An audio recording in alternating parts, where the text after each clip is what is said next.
Hello everyone, कैसे हो आप लोग। उम्मीद करता हूँ बहुत ही अच्छे हो गए। मैं सुधांशु आप सभी का वेलकम करता हूँ। सो लास्ट एनालिसिस में हमने समझा था मार्केट अभी रेजिस्टेंस को ब्रेक करने वाली है, प्रॉपर कंसोलिडेट कर रही है एंड इक्वल हाइस बना रही है। सो हम नेक्स्ट मूव कैसे प्लान कर सकते हैं। एंड हमने ये भी समझा था कि मार्केट अब हायर लोस कंफर्म कर रही है एट द सेम पॉइंट पे, रेजिस्टेंस बिल्कुल सेम है, तो ब्रेकआउट आ सकता है। डाउन साइड का ट्रेड नहीं लेना। अगर ब्रेकआउट होगा एंड यहाँ कहीं मार्केट सपोर्ट लेगी, देन हम प्लान कर सकते हैं बुलिश मोमेंट के लिए।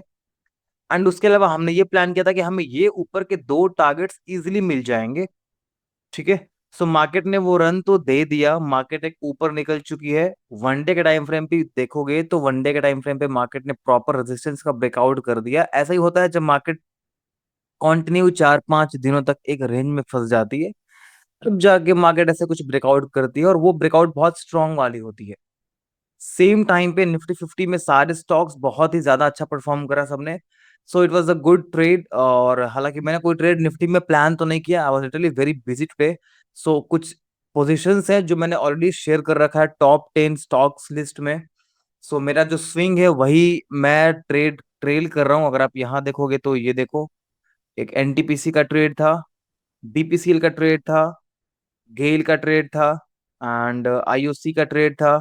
तो ये सारे डायरेक्शन में मूव हो रहे हैं एंड ये सब ट्रेड की हमने प्लानिंग करी हुई थी इंट्राडे पे, सॉरी स्विंग के लिए प्लानिंग करी हुई थी। और ये सारे स्टॉक्स के नाम मैंने शेयर कर रखे हैं। जिस भी किसी को बाइंग एक्टिवेट होती है वो अपने अकॉर्डिंग बाई प्लान कर सकता है, अपनी मर्जी है। ठीक है। तो इसी चीज को मैं ट्रेल कर रहा हूँ, कोई फ्रेश पोजीशन नहीं बना रखा है मैंने, और मेरे को निफ्टी में ट्रेड करना भी नहीं था क्योंकि मैं आज बिजी था। सो अभी नेक्स्ट मूव कैसे प्लान करने वाले हैं हम, चलो उसकी प्लानिंग करते हैं। देखो, वनडे के टाइम फ्रेम पे फिलहाल जो ये रेजिस्टेंस है जहां पर मार्केट प्रॉपर कंसोलिडेशन कर रही है, पहले मैं पुराने लेवल्स को डिलीट करता हूँ। सो ये एक लेवल्स बहुत इंपॉर्टेंट होने वाली है। ठीक है। जहां मार्केट ने प्रॉपर कंसोलिडेशन किया हुआ है और ये कंसोलिडेशन जो है वो तकरीबन तकरीबन 7 to 8 डेज की है। तो इंट्राडे पे थोड़ा डिफिकल्ट है तोड़ पाना। तो मार्केट यहाँ जाके वैसा ही कुछ करेगी, यहाँ जाके प्रॉपर रेजिस्टेंस लेगी, अगेन अ कंसोलिडेशन, या थोड़ी जाके पुल बैक ले सकती है मार्केट। ठीक है। और यहाँ पर सेलर्स पैनिक हो जाएंगे कि भाई चलो फिर से सेल करते हैं। मार्केट एक higher low, sorry like lower highs confirm कर रहा है यहाँ पर। ठीक है। तो यहाँ से मार्केट गिर सकती है, बट ये पुल बैक लेके ऐसा ब्रेक करेगा और हमारा इम्पल्स एंड करेक्शन मूव पूरा हो जाएगा। स्विंग के लिए जाना चाहोगे तो इधर कहीं बाइंग कर सकते हैं, पुल बैक लेने पे बाइंग कर सकते हैं। डायरेक्ट बाइंग में थोड़ा रिस्क है। ठीक है।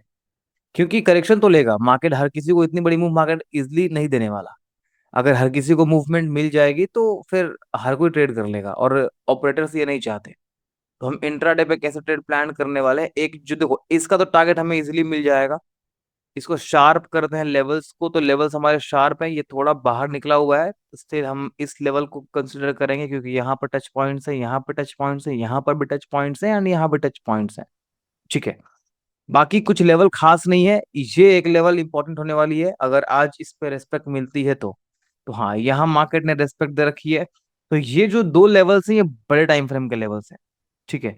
एक ये और ये, इस दोनों कंसोलिडेशन वाले फेज में जो मार्केट, जहां पर कम से कम मार्केट ने 7 दिन का टाइम लिया था या मोर देन दैट, तो इस कंसोलिडेशन फेज में ही मार्केट अभी घुमाने वाली है। नीचे की प्लानिंग कर नहीं सकते क्योंकि हमारा जो ट्रेंड है वो चेंज हो चुका है। अब ये जो दो रेजिस्टेंस और सपोर्ट हमने बना रखी है ये बिग टाइम फ्रेम की है, बट इंट्राडे पे कैसे करना है, एक क्लोजिंग भी ले लेनी है हमें। क्लोजिंग और हाई दोनों ही सेम पॉइंट्स पे हैं। तो इन तीन लेवल्स पे ट्रेड करने वाले हैं। अगर मार्केट नीचे गिरती है तो यहाँ जो ये पूरा जोन है, ये या तो ये जहां भी आपको ठीक लगे आप ड्रॉ कर लेना। मेरे अकॉर्डिंग ये लेवल बेस्ट है। 5 मिनट का टाइम फ्रेम पे अगर मैं इस चीज को देखता हूँ तो बिल्कुल फ्रेश लेवल है ये। ठीक है। तो हम इसी को कंसिडर करेंगे। एक बार पिवट्स को देखते हैं वो कहाँ सपोर्ट ड्रॉ कर रहा है। ठीक है। तो ये दोनों ही रेंज हमारी रहने वाली है। अगर इधर कहीं बाइंग मिलती है, बाइंग कैंडल मिलती है, तो हम इस लेवल पे बाई करेंगे। ठीक है। इसको मार्केट ब्रेक करके अगेन रीटेस्ट करती है तो हम नेक्स्ट टारगेट सीधा ये लेने वाले हैं। इसके बीच में देखो 135 पॉइंट्स का टारगेट है, तो मार्केट ऑब्वियसली बहुत जल्दी टारगेट नहीं देने वाला है। ठीक है। अब इस जो रैली है ना उसे झेलना है। वेडनेसडे की मार्केट है तो प्रॉपर साइडवेज रहने वाली है, क्योंकि थर्सडे में ही मूवमेंट मिलेगी। But if in case movement देखने को मिलती है तो फर्स्ट हाफ में ट्रैप मत हो जाना, क्योंकि मार्केट आपको लेके प्रॉपर थीटा डीके करने वाली है। इट्स बेटर कि आप सेकंड हाफ में ट्रेड करो, आपको ट्रेड अपॉर्चुनिटी मिलेगी। ऐसा कुछ मार्केट करेगी, ऐसा कुछ मार्केट करेगी, ऊपर से ट्रैप, नीचे से ट्रैप, अगेन ऐसा कुछ ट्रैप। आप जब कंफ्यूज हो जाओगे कि मार्केट किस डायरेक्शन में जाने वाली है, तब जाके आप समझ लेना कि अब आपको ट्रेड करना है एक अच्छी बाइंग अपॉर्चुनिटी देख के। जब मार्केट दोनों को कंफ्यूज करे, इट मींस कि ऊपर जाने वाली तो है बट साइडवेज रह रह के जाने वाली है। तो सेफली ट्रेड प्लान करना, ये 130 पॉइंट्स का टारगेट जो है वो कैप्चर तो करनी है, बट एक ढंग के तरीके से करनी है। इसका अगर हमने 70 या 80 रुपीज भी कैप्चर कर लिया तो हमारे लिए बहुत बड़ी बात होगी। ठीक है, 70-80 पॉइंट भी कैप्चर कर लिया तो गुड डील, क्योंकि वेडनेसडे के दिन आप बहुत बड़ा एक्सपेक्ट नहीं कर सकते। जो रैली थी मंगलवार को ही आने वाली थी, और इसका हमने कल ही चार्ट पे समझ लिया था इन चीजों को। सो ये तीन लेवल्स पे ही market proper consolidate, retest, breakout जो भी करने वाली है, एसएमसी, आईटीसी, प्राइस एक्शन जो भी करेगी भाई, इन्हीं लेवल्स पे करेगी। आपकी एंट्री मॉड्यूल्स डिफरेंट हो सकती है, मार्केट का ट्रेंड डिफरेंट नहीं हो सकता। मार्केट को जाना है वो जाके रहेगी।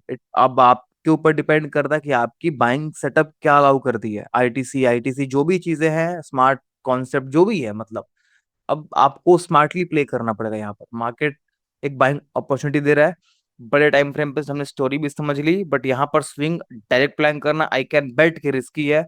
आप देखना, ये जब तक पुल बैक नहीं लेगा, जब तक यहाँ पर स्विंग वाले या फर्स्ट टाइम बाय वाले एग्जिट नहीं होंगे, जब तक लोग कंफ्यूज नहीं होंगे कि भाई चल क्या रहा है, गिर रही थी अभी 2 दिन उठी है, फिर समझ नहीं आ रहा, फिर गिरना शुरू हो गई, उसके बाद जो सेकंड टाइम पर रैली आएगी उसमें हमें पार्टिसिपेट करना है लॉन्ग टर्म के लिए, एंड हमें क्वांटिटी भी और ऐड करनी है जिसपे भी हम स्विंग प्लान कर रहे हैं।